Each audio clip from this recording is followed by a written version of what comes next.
बघा हा एक क्वेश्चन आहे. A wire has resistance 10 ohm. It is stretched by 1/10 of its original length. Then its resistance will be. काय येते?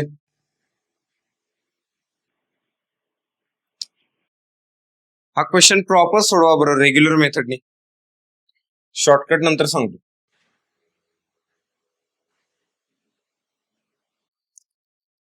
पण रेग्युलर मेथडनी सोडवा.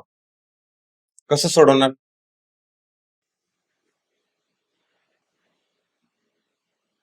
कसं सोडवणार?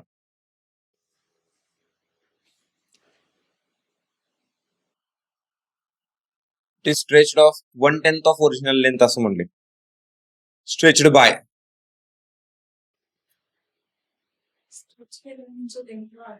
करेक्ट.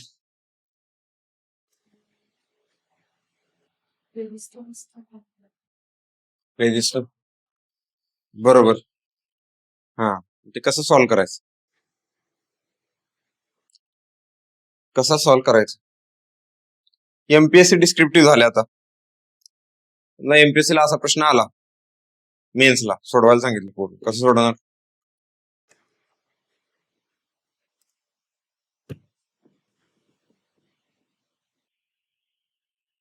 कसं सोडवायचं?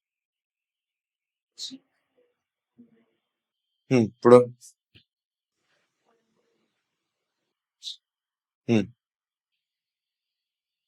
पुढं ते कसं सोडवायचं? ठीक आहे तिथपर्यंत झालं.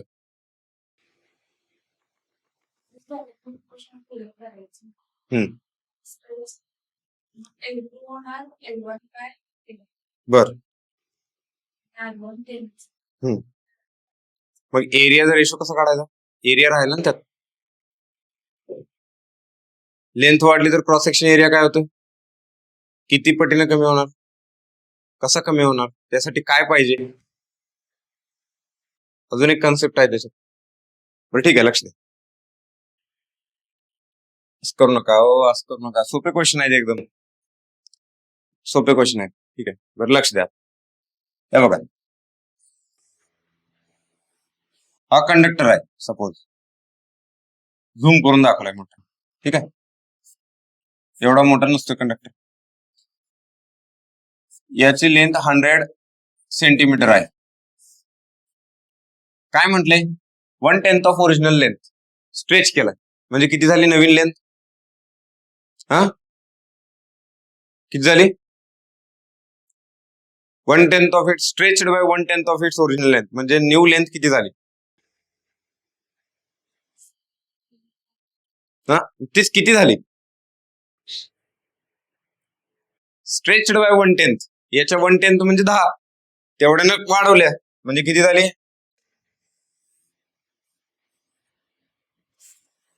अशी झाली ना. मग ही लेंथ किती झाली? 110 सेंटीमीटर. 110 सेंटीमीटर. यात काय लक्षात येतंय? काय दाखवलंय मी? एरिया कमी झाला ना क्रॉस सेक्शन एरिया. मग बघा इथं हा एरिया आहे याचा. हा आहे A1. हा आहे A2 आणि ही लेंथ आहे L2 आणि ही लेंथ आहे L1. ठीक आहे त्यात 100 सेंटीमीटर ते तुम्हाला सांगायला घेतलंय मी. ठीक आहे तुम्हाला दाखवायला.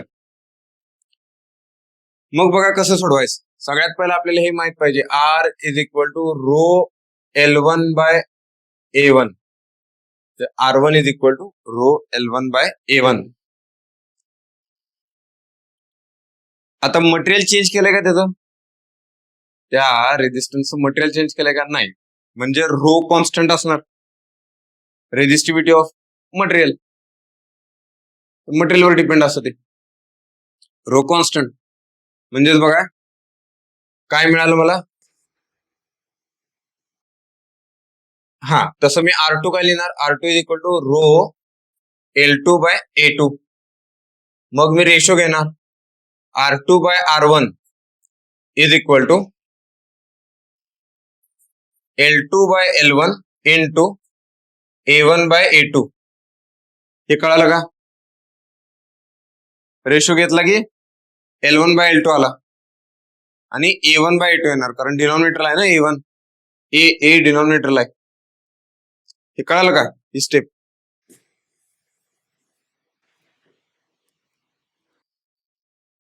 हे बघा, L2 by A2 divided by L1 by A1. मग काय झालं, न्यूमरेटर त्यांची डिव्हिजन झाली. L2 बाय L1 इंटू हा A1 वर गेला, A1 by A2, A1 by A2. ठीक आहे. मग मला L2 बाय L1 ते तर मिळालं, म्हणजे L2 किती आहे, 1/10 ऑफ ओरिजिनल लेंथ, म्हणजे स्ट्रेच केलाय. म्हणजे फॉर एक्झाम्पल आपण याला काय घेऊ, याला काय घ्यायचं, 1/10 ऑफ ओरिजिनल लेंथ. म्हणजे जर L1 100 असेल, तर L2 किती झाला, 110. ठीक आहे. एक्झाम्पल. मग यालाच मी आपल्या टेक्निकल भाषेत कसं लिहिणार, L2 is equal to 1.10 of L1, 1.10 of L1. राहिला A1 by A2. A1 by A2 ला कसं पोहोचायचं, तर बघा, ज्यावेळी आपण कंडक्टर स्ट्रेच करतोय तर त्याचा व्हॉल्यूम कॉन्स्टंट असतोय. म्हणजे V1 is equal to V2, हे मी तुम्हाला विचारत होतो. ते V1 म्हणजे व्होल्टेज नाही बरं का, नाहीतर त्याने कन्फ्युजन करून घ्याल. ठीक आहे, त्याला असं वेगळं लिहितो, V1 is equal to V2. हे व्हॉल्यूम आहे, व्हॉल्यूम कॉन्स्टंट. आणि व्हॉल्यूम काय असतं, cross section area into length. म्हणजे A1 L1 is equal to A2 L2. मग L2 काढलाय मी, L2 किती काढलाय बघा, A1 L1 is equal to A2. L2 किती आहे, 1.10 ऑफ L1. L1 ला L1 गेला, काय शिल्लक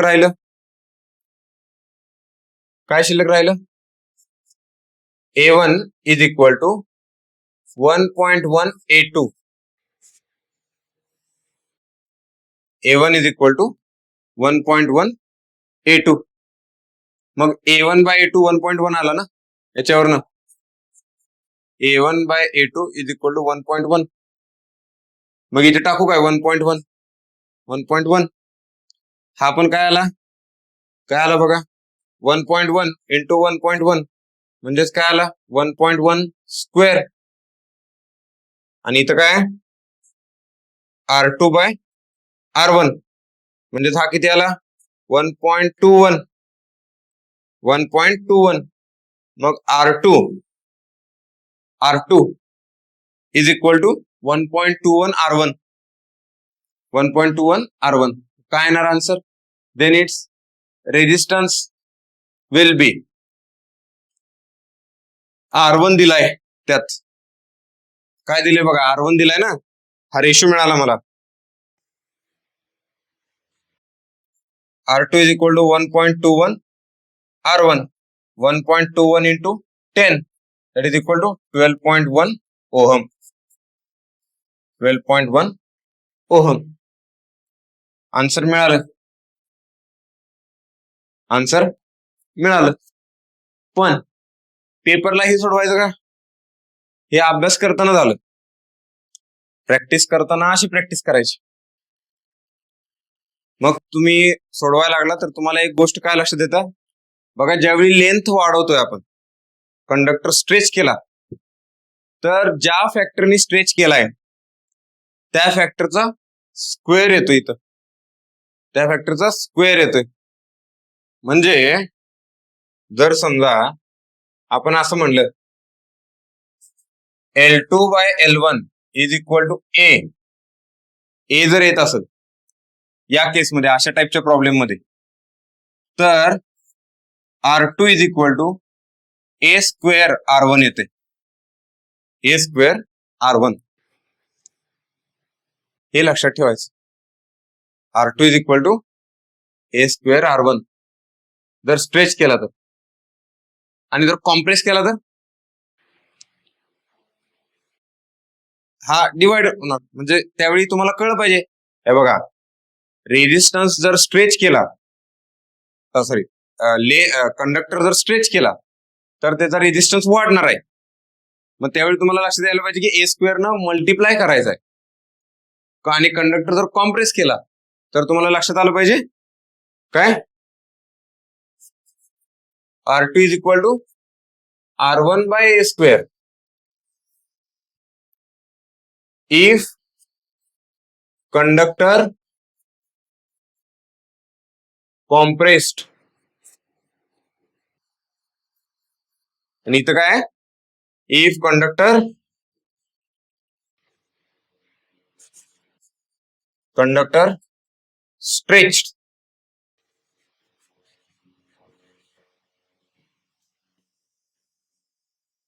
स्ट्रेच्ड. तुम्हाला हे माहित पाहिजे, लक्षात पाहिजे. ओके. Exam answer.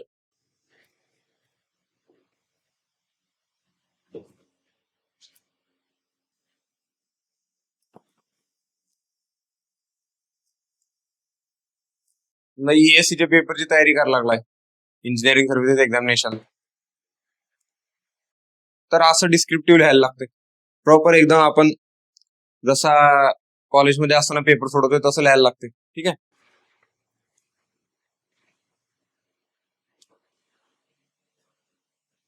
त्यासाठी तुम्हाला वेगळं करायची काय गरज नाही, हेच करा.